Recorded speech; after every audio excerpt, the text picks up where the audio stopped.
Chica. Chica is a yellow-beaked Amazon parrot, which is a type of bird you might find in the rainforest of Central America. Except that Chica was actually born in Texas and then lived with a family in Michigan for the first 10 years of her life, until one day they decided they just didn't want her any longer. Now I realize parrots can be a little challenging to have in a human household. They can be very noisy and very messy, and their beaks can do a lot of damage to human skin. But in this case, Chica's a very talented bird, so I was a little surprised she was needing a new home. I decided to adopt her out to Las Vegas, and she has really enjoyed her new job performing for crowds. I even took her on a TV show called America's Got Talent a couple of summers ago, and we walked out on a huge theater called the Dolby Theater in Hollywood, where they give out the Academy Awards. Pretty big, scary spot for a bird, but she started talking and jabbering away just like she's doing now, so that's when you know that she enjoys all of this. So let me see if I can get her to talk for us today here. Let's get this thing on. It says a little battery, but it's working. All right, hi. Well, hello. I'm good. Yes, I'm a happy birdie. You sound like a happy birdie. Tell everybody your full name. Over here. Your name. What's that? Tika Bonica. Very, very cute. Let's play a couple games. How about this one? Remember this one? Peekaboo. That's right. Here's another one. Watch your feet. Now when I actually do grab her foot, that changes to... There you go. And now I want you to throw everybody some kisses. Kisses?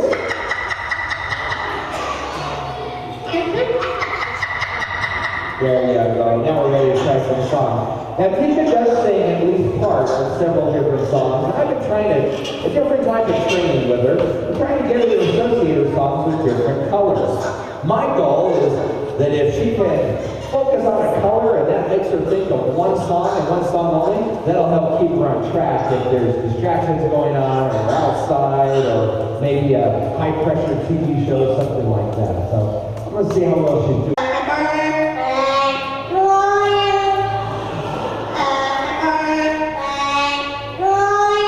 There you go, good job. I always stop her because let's try yellow for sunshine.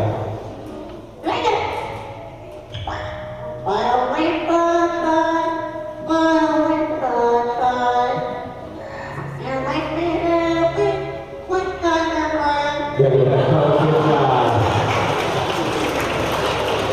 All right, let's try blue. Blue. Ready?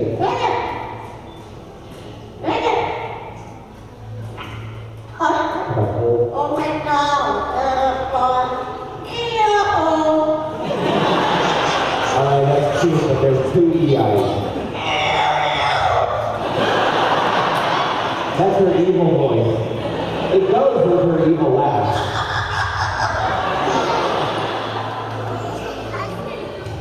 I heard that laugh, and then I realized nobody's ever heard from that family in Michigan again.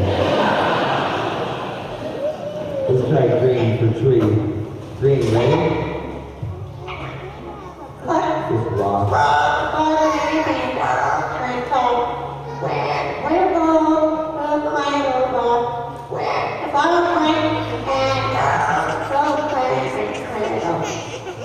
All right, we skipped a few words, but that's okay.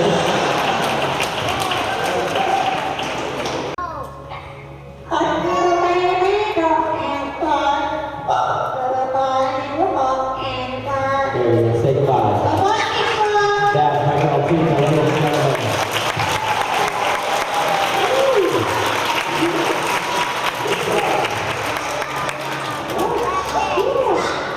Yeah. I know. From Siegfried and Roy. She only weighs about 7 pounds and has a wingspan just about 5'2". But her name is Sheba, and she is a battler eagle. Now, battler eagles are pretty rare in the United States. There's only been a few that were imported. She's one of only 25 battler eagles known in the United States. And actually, out of those 25, only 8 of them are female. So that makes her even more rare. Now these birds originally come from Tanzania, Mozambique, Zimbabwe, all the way down to South Africa. And in the wild, they hunt mostly reptiles and snakes, including cobras. That's right, these guys are a little bit venomous snake resistant. They have a lot of extra thick scales on the feet, and they have a very fast movement with their head. Plus, for some reason or another, they have adapted to venomous snakes who use more heat reflection to find out where their food or their enemies are. So when this bird spreads its wings, all of the heat is reflecting back from under the wings where there's no body. And her body is covered by black feathers right here. So if this snake were to strike out, maybe even strike her one of the feet, then she could come in and grab that snake by the back of the head. You want to do your snake grab? All right, that's close enough. And then she could rip the head off and take the rest of the body with her. Now, they're goats and livestock. And then unfortunately, in comes 50, 60 vultures, maybe an eagle or two, some white-necked ravens, some pied crows, and a whole lot of birds are dead from that one carcass. In fact, across Africa, vulture populations are down 93%. So it's a huge, huge problem. Yeah, I know, you're a little bit antsy. Okay, we're going to walk you down over here. There you go. Now, we do have a male for Sheba. I've tried to get a breeding program started with her. His name is Sinbad, and he's also about 30 years old, just like her. Unfortunately, there's a big problem. They don't get along. In fact, every time we try to put them together, Sheba tries to kill Sinbad, and then she tries to eat him. Not a very good breeding program, I'll admit that. But we do keep them in side-by-side flight cages, and since they'll live to be maybe into their 40s, like some of our bald and golden eagles have, maybe there's still a little bit of time to see if we can get them together. But Sheba has, in 26 years, performed with me, appeared with me all around the United States, taken her on Leno and Letterman and Animal Planet. We even did a function at the White House where she got to hang out all evening with Buzz Aldrin, and we met dignitaries from around the world. I couldn't tell you who they all were, but everybody was pretty impressed that they were meeting the eagle who walked on the moon and the eagle that he was hanging out with that night. So let me see if I can get a short flight out of her. I know she hasn't felt completely comfortable in here yet. If I can get her attention here a little bit. There we go. Come on all the way out to here. How about here? Just short flight. That's my girl. That's pretty good for a brand new location. We'll give you a nice big bite. There you go. And that, ladies and gentlemen, is Sheba. Now that one is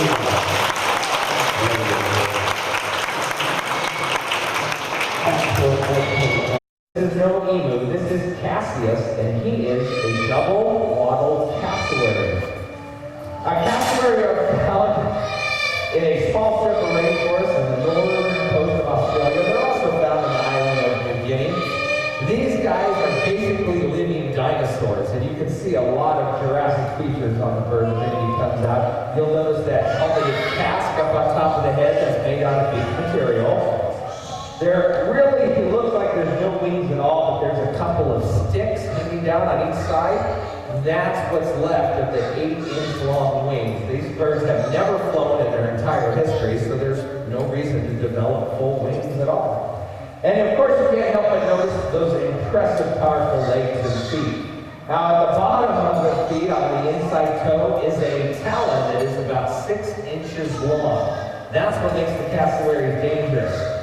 You see, if they decide they're cornered or have to protect their chicks, they can not only deliver an extremely serious kick, but they can actually slice open whatever it is they're mad at. This is where they have injured people so badly that they've actually died before they could get to medical attention, and that's how the cassowary got the reputation of being the only species of bird in the wild that has physically killed human beings. Well, it's not a common occurrence, but let's just say a lot of zookeepers know about that reputation when they're trying to work with their cassowaries. Cass here, forest, just collecting fruit up off the ground. That's all they do. That's it. It's a very, very easy life. There are no large predators in Australia, so they really aren't built to have to fight anybody. Those powerful legs are really good for collecting fruit. If they can't find finding enough fruit on the ground. Maybe they can find something that's on a branch of a low tree. Oh, I lost your attention. Come on, bud. Come on. Come on. Come on. Come on. There you go. Look. There you go. Can I get a small jump from you? Yes, every once in a while I wonder how these birds have lived 65 million years. You have to be patient. Not everything can be smart like a raven. Okay? Alright, let's see if we can try this. Banana, banana, your favorite, your favorite. Here, here.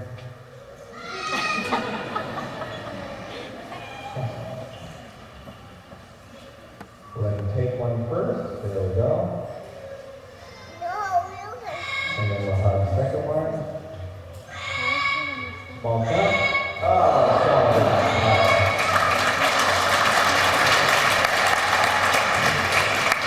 Cassowaries can actually jump almost 4.5 feet straight up off the ground. So when they really have to find food, I'll tell you, they do a lot more than what he's willing to do after a long drive cross country. Now, the cassowaries are also very important for the survival of the rainforest. You see, they have a very, very remedial digestive system. When this bird eats an apple, they only partially digest that fruit.